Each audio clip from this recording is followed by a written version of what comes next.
Hey everybody, how's it going? Welcome to Shit Talk Reviews. As always, if you're just joining us for the first time, welcome. And if you're not joining us, well, you've suffered through enough and still decided to come back. So more power to you. I'm John. In the room with me, my boys Derek and David J. How Yes, are you this sir. evening? Very good, very good. Fried, but not in the way that you guys are. Guys, wait till you see Derek's grill when you watch this on YouTube. For the listener there, he looks our like he friend, slept in a rotisserie.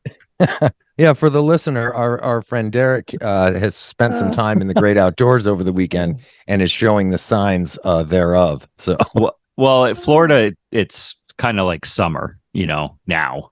And so doing yard work, and my son got into Pokemon Go, so we were chasing around digital Pokemons in real life world. And next thing I knew, I look like this, a lobster that's dead. Oh, cooked tomato. It's all right. Couple of days, you'll peel.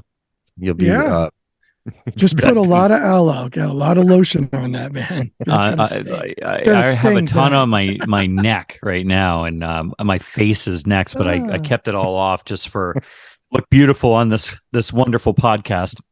Yeah, thank you. Well, let's get into this. A great album this week. Now, for those of you that checked in last week with us, we talked about doing Melvins, and we are going to push that back until we get our ears on the whole album. The one song is I'll spill the beans for those who haven't heard it. It's killer. It's Melvins. It's awesome. Yeah, good stuff. But that being said, we changed horses in midstream and hopped on the new album from Judas Priest, Invincible Shield. And it is friggin' beastly. Yes, what an album. Initial thoughts. Lay them on me. What do you guys think? Priest. I mean, like I said, we did a quickie with them a few months ago with their single. They're just so good. They're so solid. They're so consistent, right? They just come at you from all ends on every album. And this is a great, great album. And the fucking guitar riffs on this, even the beginning of every song, you just want to just fucking rip it, at someone. But for now, we'll get into it. But John, I loved it. Derek?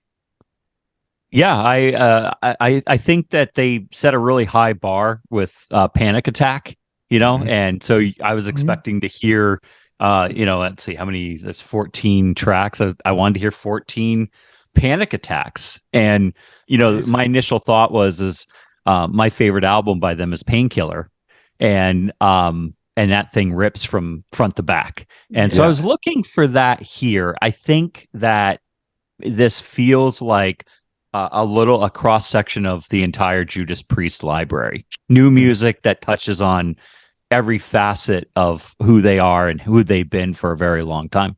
And 19 albums, Derek. 19 albums in that catalog. It's pretty impressive. I gotta be forthcoming. And Judas Priest, while they've always been on my radar, I've never been a huge Judas Priest fan. So I have not paid attention to their entire discography. Obviously I know the big stuff, and I've heard an awful lot of everything they've put out, but I've never been a super active listener. But I completely agree with your thoughts there, Derek. It's not just straight rippers front to back. It kind of reminds me a little bit of Ministry, Hopium from the Masses, in that it seems to cover a lot of the flavors that they have had on albums throughout the last, I did the math, what is it, like 53 years, 54 years or something? Yeah, 1969 is when they got started. You got to be shitting me to be in the game as long as they have been. 1974, John, I believe their first album came 74 out, right? is when I think Tipton joined, but the band actually was started by Ian Hill, I think bass player. In 69. I mean, that's insane. It is insane. It's really so for them to be consistently, as you said, Dave, consistently putting out solid records over that length of time is phenomenal. Yeah. And you're right, it is not a consistent album in terms of it just being like like really quick driving stuff from front to back. It's really varied. There's a lot of different flavors on this record. So the band, Ian Hill on bass, been in it since 1969. Wow. I think the only consistent member straight through too. Rob Halford, of course, on vocals, Glenn Tipton and Richie Faulkner on guitars, Scott Travis on drums, and my God, what these guys are they just kill it. You know, I mean, I guess with nominally 40, 50 years, you would expect them to bring it and to kill every performance. It's funny because great record. And my God, these guys, they can play. They are so good. You know, Glenn Tipton and Richie Faulkner are just monster players. Right. And, you know, I love studio stories and, you know, knowing the production tricks and all that. So it is not lost on me that an artist or a performer can record something down to note by note, you know, to record it perfectly, and things can be edited to be absolutely perfect. I'm not saying that's what these guys need to do. I think at this point they're actually playing this stuff. Rob Halford's vocals, though, need to be discussed because they are so unbelievably good. But John, here's the thing. You just took the words out of my mouth. As good as they are, how is this guy going to hold up live night after night singing this? How? He still does. And you can go on YouTube and watch it. My buddy Matt went and saw them last year, I think it was. He had never seen them. He figured I better do it while I can. And he was blown away that, you know, again, he's hammering all that old Painkiller and Screaming and Vengeance material. And he's 72 years old and still able to do it. Now, I'm sure he's very healthy. I'm sure that he has figured out how to do this. He is a dynamic singer. He can do a lot. He can be the high pitched, you know, crazy demon 1 second. He can be, you know, do the lower end stuff. But the high pitched stuff takes some effort, and he does. You can see him straining when he's live, but there's not a person on the planet that wouldn't singing like that. How he's been able to do it at 72 is probably the reason why he is Rob Halford and the rest of the world are mere mortals. What's amazing to me is about Priest is that a lot of people think he's gone, you know, dead and buried somewhere. A lot of people are like, Judas Priest, that guy's still around. The thing is, he is still around, and he could sell out. The band itself is still around, and they could sell out major venues. It's amazing the following that they have. It really is. I gotta tell you, when I heard The Serpent and the King, when they released that a couple weeks ago, the label had sent it along. I wanted to do a quickie on it because for me, that is the best song that Judas Priest has done in 15 years. And I really like the Firepower album. Like the last album was really good. I wanted to go see him on the last tour. But this song it fits in really, really well. And our friend Monty Connor from Nuclear Blast was talking on Facebook this weekend about that song. And he had actually challenged Rob Halford to do a song that would have fit in with Painkiller. And so that song is there because Monty Connor put that challenge out there, and the challenge was accepted. Yeah, and I would say that anybody that's maybe new to Judas Priest, listen to The Serpent and the King, and then go back and listen to Painkiller, and you'll hear the structure, you know, of the same songs and dueling guitars, and then taking the end of the song right when you think it's about to end, they take it up another octave and do something completely different, which is awesome. The intro to that song is fucking killer too. Just get you right in, hooks you immediately. Well, that it starts off with one of those just kicking Judas Priest riffs, man. You know, and you just know it's going to rip right from the very start. Yeah. The single that just came out, Invincible Shield, too. Another ripper, man. It has a real killer intro vibe to it. Yeah, but it has these like moments of like big, huge chord progressions, you know, of sort of a progressive rock, progressive metal vibe to it. Love that one too. My notes on that were interesting. The guitar intro was sick. Loved the band. Loved that they were gelling in all cylinders. Want to punch Derek in the face. That song really made me want to punch Derek. But is it one of those things where you want to punch it? Like it's just so badass that there's a visceral response to it. No, it's just one of those things where I think it just makes you want to punch somebody in the face just to kill her. Derek is just the lucky recipient. Okay, got it.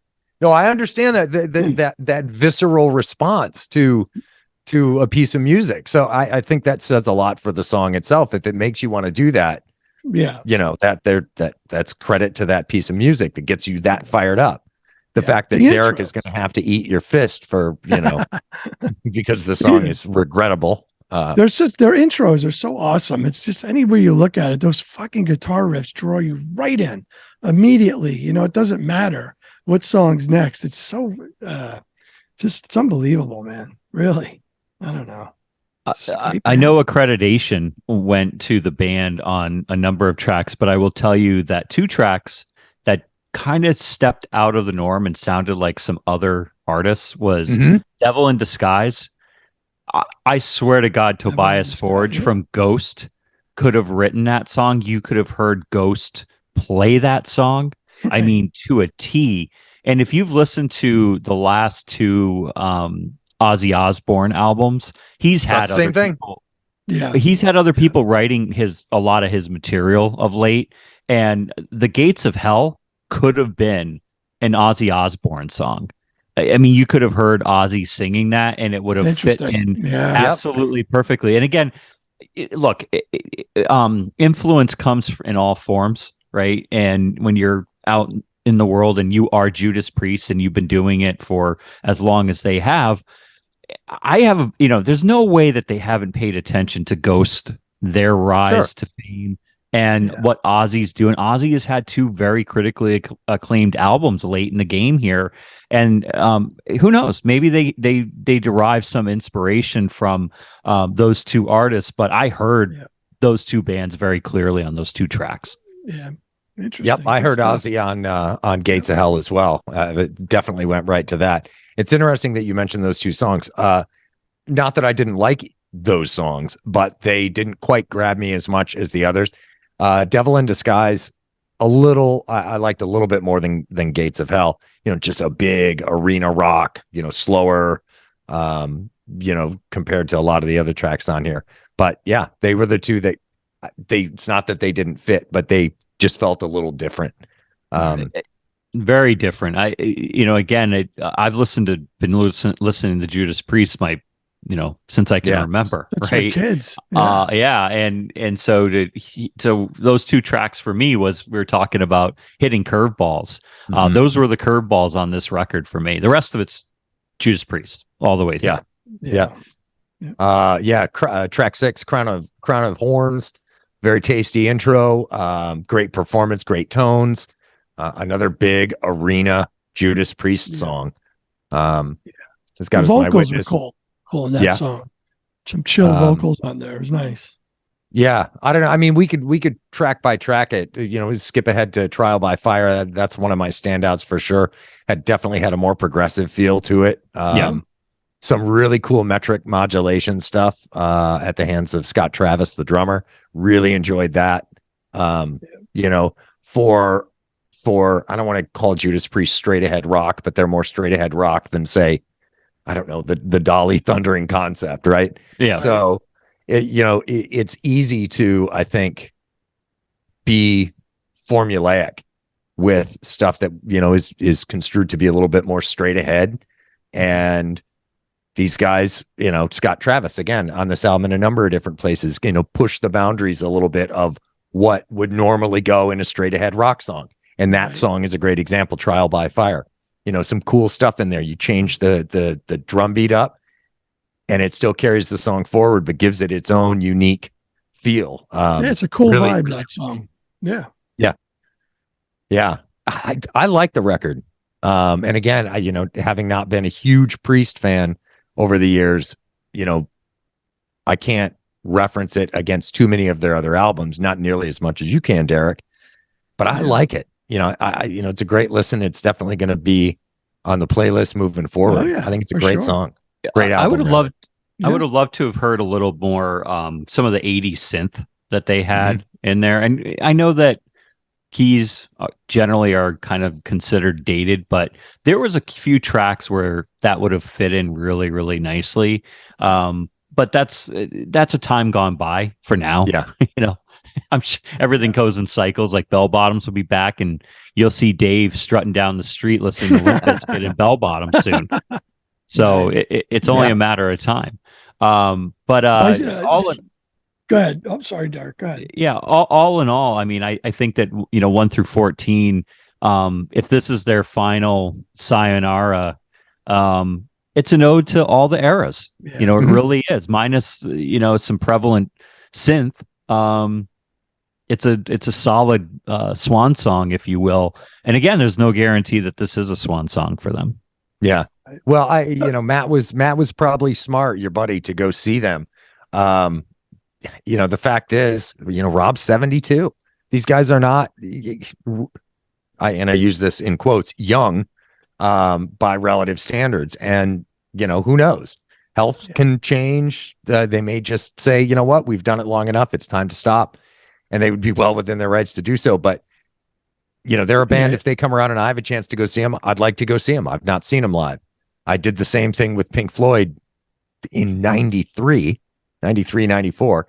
And I'm so glad I did, because you don't know when they're going to stop, and you're not going to have that chance. And these guys are fucking killing it. My son's 10, and he used to make this face called Judas Priest face, and he was 2, and he'd be in the back of my truck listening to Turbo Lover, Painkiller, just going like this, going, and I feel like I owe it to him, because he's been listening literally to Judas Priest even when he was in diapers. Yeah. And take him to go see them this time around. And it's no time like the present. Judas Priest has hit the Metallica stage now way before anyway, but they just do what they want. They earned it, and they will do whatever they want until they don't want to do it anymore. That's all. And if you don't want to listen to it, they don't give a shit, because somebody else is gonna. They're that good. Yeah. Well, that's the great thing as a listener. There's hopefully always going to be good, solid stuff out there to listen to. God knows there's plenty of stuff that's mediocre at best as well. Sure. But it's cool to have a band like Judas Priest that is so well established and has been around for so long to just keep putting out good records. Right. Even as an admitted, I don't want to say non-fan, but not a big listener of theirs. I've always known who they are, and I know Judas Priest, and this album is just like, this is the first Judas Priest album I've gotten into in a long, long time, and it's I'm psyched that they're putting out great stuff, and a great single. The single they put out really set the pace. All 3 of them. Yeah. With the Panic Attack, Serpent the King, and Invincible I think Shield. Panic Attack was the first one we heard, though, right? Was that the first song? So that set the pace. I mean, you knew it was coming, Yeah. Go ahead. I would encourage you, go back to HBO if you have it. They have the Rock and Roll Hall of Fame from 2022 when they got inducted. Rob has a really good speech there. He talks about just life being gay, in the metal community, and how accepting it is. It's a really good speech. It's a really great live performance. And they do a good cross section of, their history on that performent. I'll and check it's, that out. again, if you have HBO, it's really worth it. Okay. Nice. I will definitely check that out. I mentioned standouts earlier. I'll jump into mine. Invincible Shield. The most recent single is great. Old school vibe. It has some cool progressive vibes in it. Trial by Fire, mentioned that one earlier. Again, a little more progressive flavors in there with the cool metric modulation. And I do have a third standout. I'd say The Lodger. The closer on the album. It's an epic song. And again, I don't know that I necessarily expected it, but I love it. It's cool. Great song. What about for you guys? For me, it was As God Is My Witness. It was a real crisp sounding old school Judas Priest song for me. And the other one was the Serpent and the King. It was easy. Those 2 songs were just so good. So there was maybe a few that I didn't not so much care for, but it wasn't my cup of tea. But other than that, man, it was killer. Panic Attack, The Serpent and the King, Invincible Shield, Trial by Fire, and I liked The Vicious Circle for some reason. I just, Very near the nice. end of the album, I just kept going back. I love the riffs in that. It's good, some good licks. Yeah. And that's the cool thing about this album is, because of who's in this band, that it's going to be packed with killer fucking riffs. And it is. Man, it really is. Anywhere you go. Yeah. The good part is they're humble too. I mean, you watch some of the press associated with this album. I mean, they could be such arrogant SOBs, and they're just not. Like Ian Hill is just a nice dude, very cool, calm. They all are. Faulkner just is happy to be there for the opportunity to be in a legendary band, and you can see it. He's a huge fan to begin with, but the fact that he gets to be in the band is just absolutely, he's just blown away to be there. So it's no different than AC/DC. You hear a chord by AC/DC, it's like, oh no, that song. It's the same. It's just, and that's not a knock on them. It's just an amazing thing that those little riffs can just go through generation. I mean, Curdy could probably name a lot of those AC/DC songs with 3-4 seconds into the song. It's crazy when you think about it. I don't know. That's awesome. Yeah. Like I said, we're in the summer here in Florida, we put on Ozzy's Boneyard at the pool, and the kids will be swimming. And literally, when Judas Priest comes on, you can see both kids get a little bit more vibrant. There's a little more kick in their swim, and Kurt's just like, yeah. I mean, he's pumped. Got another thing coming. Fuck. Oh, fucking that kid's gonna do good things. Yeah. Yeah. Got another thing coming. Oh yeah, they know it. That's awesome. Well, let's score this thing. Anybody want to jump in? Feet in the fire. Yeah, I gave it an 8.2. The only thing that kept it back for me was I felt like 14 songs. There was 10 really solid tracks on the record, and then there was a few fillers that I would have just punted them. I would have. They're definitely. Are they good? Are they better than most music that's out there? Probably, but for it being Judas Priest, I would have flipped them. And I'm not going to mention them by name, but I think they could have gone with 10 solid tracks, and that would have given me a solid B. Yeah. Wow. I noticed that the album, again, I use this in quotes, the album only has 11 tracks on it. The deluxe edition adds the final three, Fight for Your Life, Vicious Circle, and The Lodger. Mm-hmm. And I don't, whatever, whether you count them as those last three as part of the album or not, I don't know. The whole deluxe edition thing, when we're living in a digital music world now, I mean, I appreciate those that will spend money on the album. That's, it's one of the ways these bands continue to eat, and people don't buy that many physical copies anymore. So putting, making it a different version, a second version of the album that has more tracks or something. I don't know. Why not just put them all on there?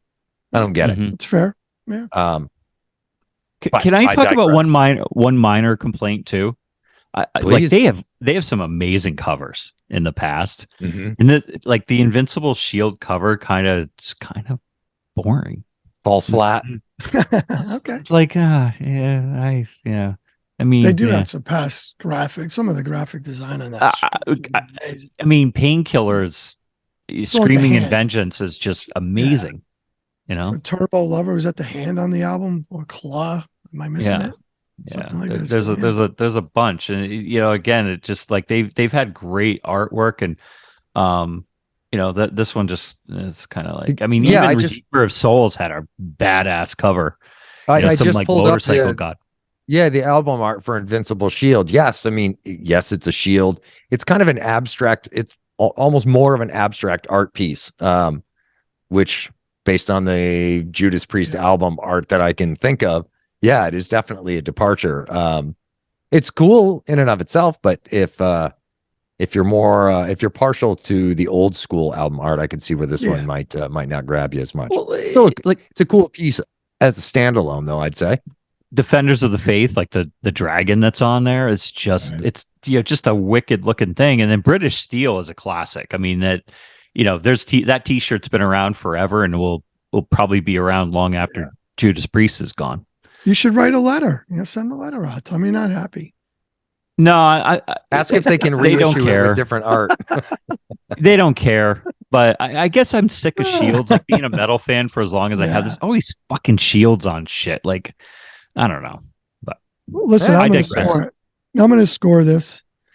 I like the album. Like Derek, there was some that just fell off for me. Sons of Thunder. There was some songs I didn't really care for. With that said, it's Priest. I love the album. And please, everybody who listens to us, listen to it. And I scored it at an easy 8.5. Mm-hmm. Yeah. Well, I'm right there with Dave. I gave it an 8.5 as well. I think it's a really strong record. I think there's some stuff on there that is not as strong as other tracks, but are those less strong tracks bad?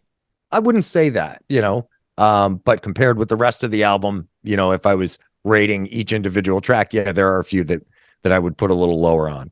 But overall, I think it's a good record. And again, I can't really say that I'm rating this album against their entire catalog because I don't know their entire catalog. So I'm really looking at this one and then the feels from the big stuff in the 80s and 90s. But I think it's a strong record in any case. Does this record make you want to go back and listen to their library? It certainly makes me want to go back and listen to their, like the Painkiller and the ripping stuff in the 80s and the 90s. Because they're just a lot of these tracks, Serpent and the King, Invincible Shield, I've heard those more than the rest of the album. And they transport me back 30 years, 40 years. You know exactly what you were doing. It's a soundtrack of your life, John. Yeah. Really. Yeah. So I probably will go back and listen to those. Yeah, my favorite albums are Defender of the Faith, Screaming in Vengeance, and Painkiller. Those, and I will say that Firepower from 2018. Mm-hmm. I thought that was their swan song, and it is killer. And Evil Never Dies on that record. Holy crap. Rob is just a banshee. It's unbelievable. Lightning Strike, the song Firepower on that record, Necromancer. Maybe I just like songs named Necromancer, like Cavalera, did that, the Sepultura remake. And I'm like, I had a big chubby over Necromancer on that too. But yeah, man. So those are the ones. Well, Nice. all decent scores, I think. I think it's good stuff. I think it's a good record. So who's up next? Enterprise Earth, Death, and Anthology. Okay, definitely not. Enterprise Earth, Death, and Anthology. Okay, you might want to send that. Do me a favor, send that in a text message. No, you commit it to memory right now, Dave. Right now. Okay, so that's next up. Very good. I think I think this record is going to be something that is pleasing to Mr. John. He's already heard Malevolent Force with his the love of his life, which is Wes Hawk of Alluvial. Did I say that correctly? Or you did, yep. Hawk? I don't know. I think it's Hawk, but yeah. So Malevolent Force is just a beast song. They're pretty cool. So yeah, anything Wes Hawk adjacent is good just by default because Wes is in the room. Right. But the record soup to nuts, though, man. Get ready. You're gonna have a lot of soup to slurp this week. Yes, please. Sounds good. Well, again, good stuff, good chat. Appreciate it. Can't wait to do it again next time. Yes, sir. The real secret.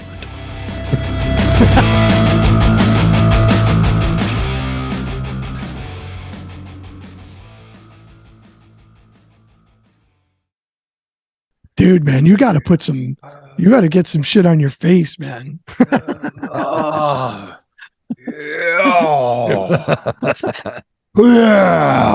You better get some aloe on that face, brother.